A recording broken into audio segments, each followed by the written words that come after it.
Today, we will talk about debt-to-income (DTI) ratio, what's good and how to calculate it. The debt-to-income ratio is the percentage of your gross monthly income that goes to paying your monthly debt payments and is used by lenders to determine your borrowing risk. A low debt-to-income ratio demonstrates a good balance between debt and income.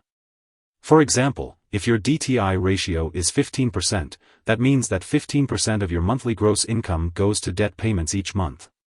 Conversely, a high DTI ratio can signal that an individual has too much debt for the amount of income earned each month. The debt-to-income ratio is a personal finance measure that compares an individual's monthly debt payment to their monthly gross income. Your gross income is your pay before taxes and other deductions are taken out.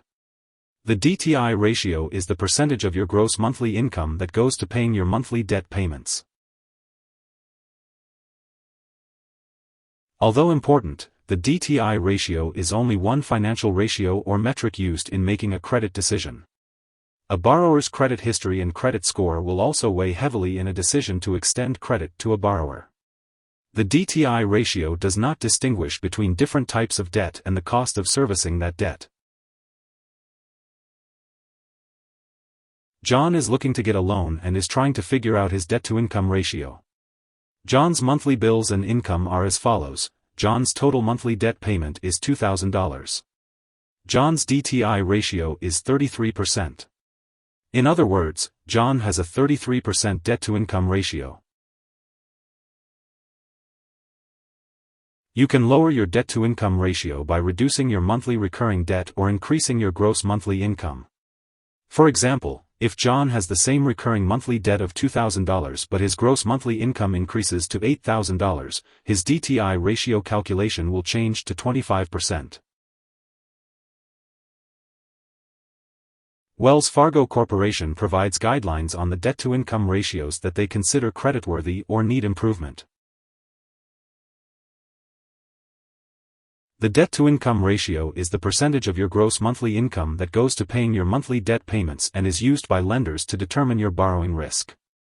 A low debt-to-income (DTI) ratio demonstrates a good balance between debt and income. As a general guideline, 43% is the highest DTI ratio a borrower can have and still get qualified for a mortgage. Ideally, lenders prefer a debt-to-income ratio lower than 36%, with no more than 28% of that debt going towards servicing a mortgage or rent payment. The DTI ratio does not distinguish between different types of debt and the cost of servicing that debt. Credit cards carry higher interest rates than student loans, but they're lumped in together in the DTI ratio calculation. Sometimes the debt-to-income ratio is lumped in together with the debt-to-limit ratio. However, the two metrics have distinct differences. The debt-to-limit ratio, which is also called the credit utilization ratio, is the percentage of a borrower's total available credit that is currently being utilized. Here are three key takeaways. 1. The debt-to-income (DTI) ratio measures the amount of income a person or organization generates in order to service a debt. 2. A DTI of 43% is typically the highest ratio a borrower can have and still get qualified for a mortgage, but lenders generally seek ratios of no more than 36%. 3. A low DTI ratio indicates sufficient income relative to debt servicing, and it makes a borrower more attractive. Hope this would help. Thanks for watching.